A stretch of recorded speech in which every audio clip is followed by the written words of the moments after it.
Hi, I'm Ray with REV'D Up. We're going to be meeting with Gray in his 2019 Kia EV Niro. And then we're also going to talk a little bit about the MiEV, the Mitsubishi.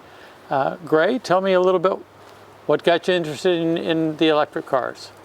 Well, initially I had a big old Ford F-150 Super Cab. Nice. And I was looking for something that was a little bit more cost efficient and that required less overall maintenance. So I went the complete opposite direction, sold the Ford F-150 and got the Mitsubishi MiEV, which is kind of looks like a toaster oven roller skate on four wheels there. And I drove that for about 4 years. Absolutely loved driving electric and been holding my breath ever since for an electric truck. Yes. They're making them soon. Ford has an electric truck on the F-150 on the horizon. We've seen the prototype already. There's one on the ground which is a full hybrid, partially electric, partial gasoline. And then of course Tesla and REV'D, those trucks are coming. So by the end of this year, that dream you were looking for, I think we're going to see that become a reality. Looking forward to it. Me too. That's going to be in the fall of this year, December, January, and then just around the corner. Wow. So tell me a little bit about this. Now, the typical range on these is about the same as a gasoline. They make this both in a hybrid and a full gasoline version. How would you feel this compares to the hybrid or the gasoline? Well, I don't personally typically veer towards hybrids. The rationale for me being there's more moving parts in the hybrid, more things to break, whereas a full electric vehicle, I've got significantly fewer parts. It's a lot less maintenance and a lot less to break in theory. Okay.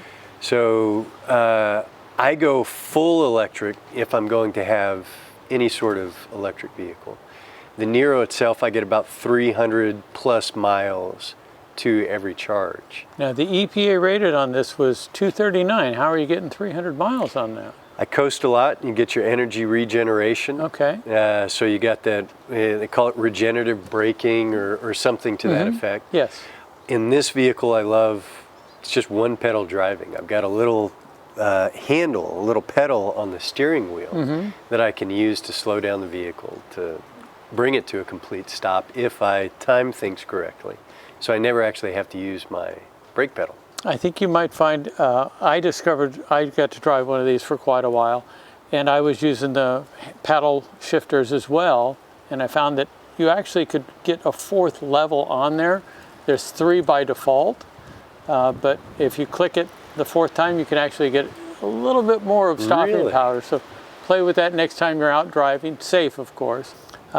So you got the higher trim level. The one that I had seen before did not have the sunroof. It did not have the heated seats and steering wheel. Yeah. You found those of great benefit during Oh, certainly. Now, when you turn on the heater or the air conditioner, does your mileage drop considerably, or? Certainly, yeah. I mean, I would say the mileage is going to drop. Let's say I have 250 miles of range that's displayed on the dashboard.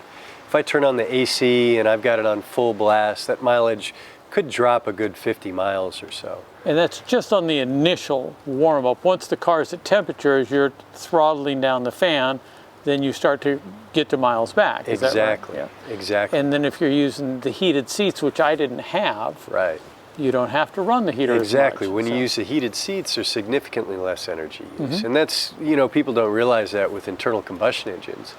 You still have that same energy drain anytime that you turn on the AC, the heater, etc.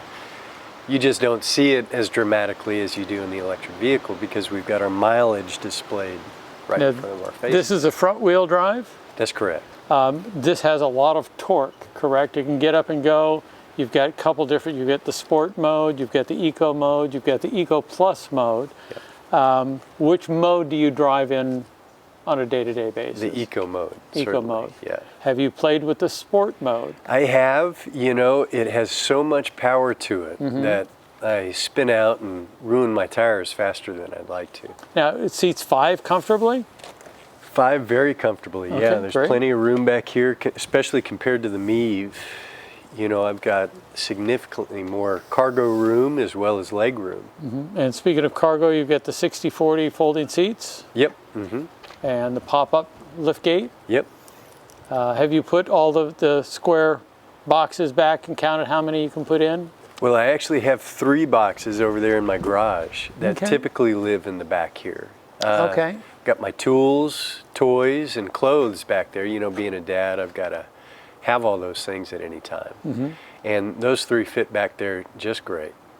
What's your typical daily driving?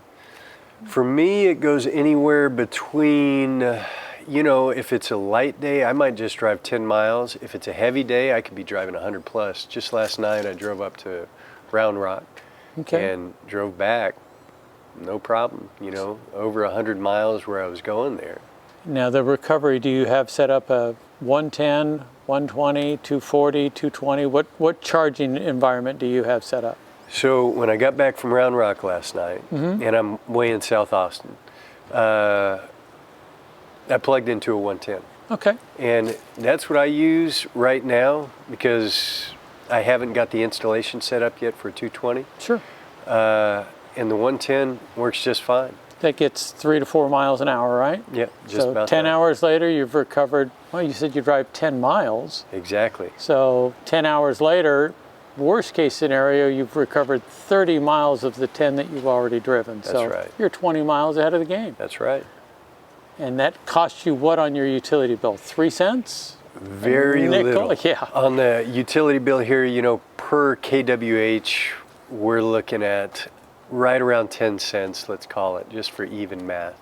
And so if I run it overnight for 12 hours, I'm looking at a, you know, 10 cents an hour, $1.20 for 40 plus miles. So cheaper than a gallon of gasoline, certainly. I like the convenience of just waking up every morning with a full charge, regardless of whether it took me 2 hours or 10 hours. Right. Same I start thing. every day full charge. Do you have plans to replace this in the near future? What are you thinking on? As soon There's as so there many is different. an electric truck, I will replace this vehicle with that electric We truck. talked about that at the end of this year, so you're coming up soon. It's close, you know. So yeah, we're talking about your truck or the future truck that you're going to get. And earlier we'd mentioned that they're probably going to come out within 6 months, 8 months, the end of the year. Yeah. Well, you know, so I still have a truck, an old Dodge Ram, extended bed, and it's got 220,000 miles on it. Just broken in. Just broken in, you know. So I use a truck regularly, and for my lifestyle, I really have been waiting for a while to get an electric truck. The lower maintenance, the ease of being able to plug in at my house, leave it overnight, it charges. Those are all attractive things to me. I'm anticipating that as well, and probably the F-150 when it comes out. That's great. Well, let's jump inside and go for a ride if you don't mind. Yeah, that sounds great. Well, great. Even after 5.5 years of driving electrics, I still can't get over how quiet they are. The lack of vibration. I don't turn the radio on anymore, not that much, to drown out that old engine noise. How about yourself? Oh, I'm the same. I love it. It's interesting now. Most of the time, I'm the driver, so it's kind of pleasant to be the passenger for a bit. I get to look around, see everything going on. Your trim is a little bit more upgraded than the one that I was familiar with. You got the kind of faux leather seats, and you've got the heated seat, which is really comfortable. You've got the sunroof. That's beautiful. My wife would love that. You've got a family yourself, right? I do, yep. I've got a wife and a 6-year-old boy. Okay. Now, how does he like this? Is he now trained to favor electric cars over gasoline? He loves it. He is a very big proponent, sometimes a little bit too exuberant about electric vehicles.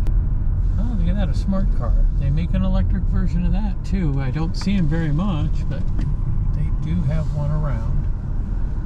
What other electric cars other than the MiEV and this have you had exposure to? Well, I've test driven the Model X. All right. And, you know, beautiful piece of engineering and amazing vehicle, but not financially practical for myself. the pre-owned are getting pretty darned attractive. I see those pop up every now and then, and they can be as cost effective as a high-end Model 3. So keep your eyes open. And for our viewers out there in cyberspace, I also wanted to ask you, please subscribe, hit the like button, and we'd love your support. Thank you very much.